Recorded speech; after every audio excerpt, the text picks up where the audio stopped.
TBR Reads Update. I just wanted to fill you all in and let you all know what I did end up reading in the month of June, and if I didn't finish a book, or if I went ahead and decided to place some other books on my list because, well, there's always more books, isn't there? It's so exciting to find a community where I can share about my love for books and that maybe we can relate to one another and regarding our taste in books. It's just so exciting. In my real life, I don't have a lot of people that I share the same interest in books with, so it's great to find, your kindred spirits out here. Anyways, guys, let's jump right in and let's get talking about what I've already read so far on my list. The first book I'm going to talk about, or that I've read so far, I read it in the month of June, was the book Dark Matter by Blake Crouch. Guys, I love this book.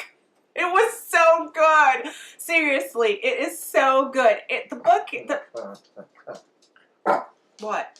Come here. Hey guys, come here, if y'all see a little dog on my lap, it's my dog Nikki. There's a thunderstorm going on right now and she's petrified. So I told her she could come along and film with me. The first book I want to share with you guys is a book that I had already started when I did the TBR. I was already in the middle of reading it, and it was Dark Matter by Blake Crouch. Guys, I really, really enjoyed that book. It was so good. It's centered around a scientist. His name is Jason. He's actually a physicist, and he is just a physicist. He's a college professor. He's married. He's got a child, and he's living your normal suburban professor kind of life. And it turns out that in the book, I don't want to go too deep into it because the more I give you, the less it will be just exciting as you go to read it. Let's just say that somehow he wakes up and he is in the midst of some time traveling. And I don't want to say it's really time traveling, more so like realm or dimension traveling. Like it's anyways, I don't want to go in it too much with you guys because honestly it would totally ruin the book. Each step of the way in that book, I didn't know what was gonna happen next, or who was who, or where they were coming. I mean, it was just that good. It was easy read. It was entertaining. It was the kind of book that you just don't want to put down. And if you're a sci-fi fan, if you're a fantasy fan, or if you enjoy reading books that really challenge their perception of, let's say, what the physical realm is and what our ideas of how the world functions and science is, seriously, guys, you would so enjoy this book. It was really, really good. I think it took me, I don't know, like 4 or 5 days to read it. I wanted to read it even quicker, but I just didn't have the time to dedicate to it. Every time I had to put the book down, I was upset. I didn't sleep. It was one of those books. I really, really enjoyed it, and I really do think you will too.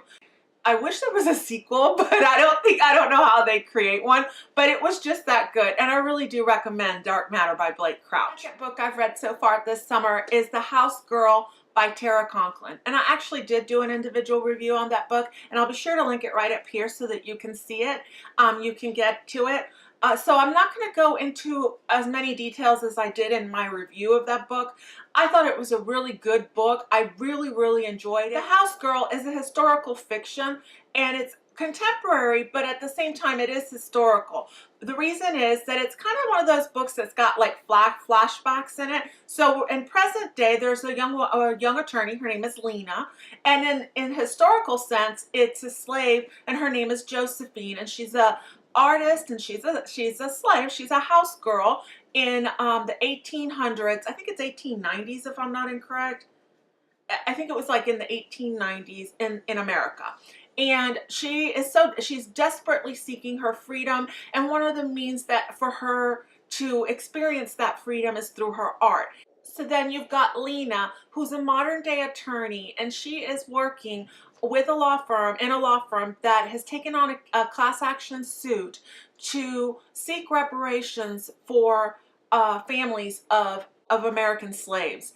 The premise of the lawsuit is extremely interesting. And this is how Liane and Josephine embark on a journey, even though they've never met and they are living centuries apart. The only thing is at the end, I was like left a little hanging, and so kind of made me a little annoyed at the end. But you know what? A lot of times if a book doesn't leave you thinking, then I don't know if they've done what they need to. So I do recommend The House Girl, and I just really did enjoy that book.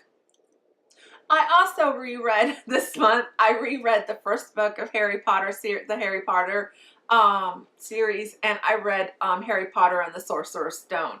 You know, guys, I love the Harry Potter books. Those are books that, you know, when my daughter was little, we would read them together, and we did them in audio. I had the CDs of them, and we saw all the movies, and my daughter dressed up like Hermione Granger. At least I think it was 3 years in a row. You know, so it's a book that's very close to my heart, and I don't really need to go into any details about any of those books because everyone in the world knows what they are. Guys, I began reading the second book in the Illuminate series, which is GeminA by Amie Kaufmann, and I have to be honest with you guys, I don't think I made it to page 100 because I just really couldn't get into it.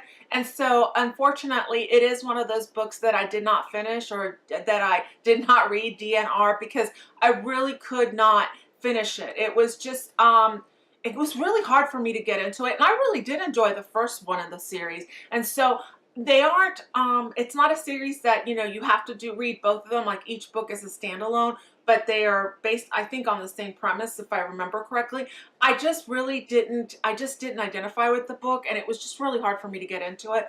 But I'm pretty sure that there's a lot of you guys who really have enjoyed the book, and so if you have enjoyed it, you can go ahead and share what your thoughts were down in the comments, because I don't want to, you know, tell you guys it was a bad book. It was just something that I had a really hard time identifying with, and I really couldn't get into. So guys, the last book that I'm currently about to finish, I didn't get to quite finish it in the month of June, but I do want to go ahead and include it in my June roundup. It was Big Little Lies by Liane Moriarty. I hope I kill names, guys. I'm horrible with names. Please forgive me. And if I said it wrong, please correct me, because honestly, I don't do it intentionally. But anyways, Big Little Lies is a series that recently became available on the Netflix channel.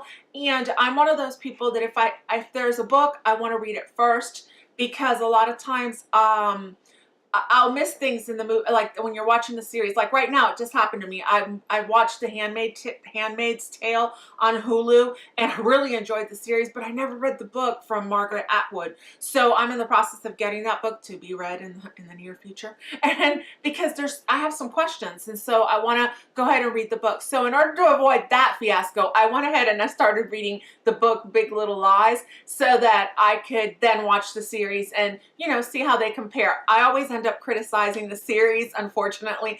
I'm one of those people that always thinks the book is better. But anyways, let's get to what I thought about the book so far. I think the book is quite entertaining. It's one of those books that is a whodunit. Let me put it that way. It's a whodunit.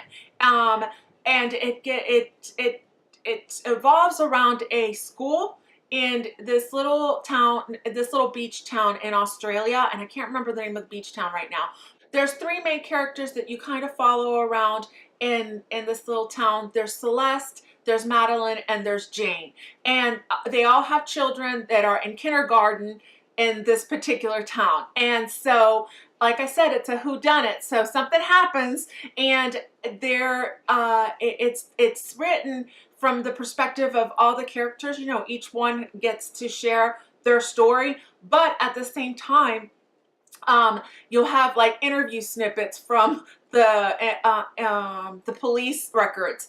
And so it's kind of an interesting read. I don't know how it ends yet, because I think I have like, I don't know, 3 or 4 chapters to go. So, but I did want to include it in my June roundup, because I don't think it's fair to include it in my July roundup. And maybe I'll cheat and include it in both. So when I look back at my summer TBR, I've really made some good progress in it. Because I'm not going to force myself to read the whole Harry Potter series. My thing is to just go back and revisit some of them. I'm gonna probably do Chamber of Secrets any day now, so, you know, whenever I get my hands on it, I'll go ahead and read that one. And then I also want to go back and reread Pride and Prejudice, which I think will be my next book after I finish Big Little Lies. And then I will also be reading 13 Reasons Why by Jay Asner, I think in the month of July. That's also in my month of July, going to be reading my month of July to be read list. So thank you so much for coming by and visiting me with me today.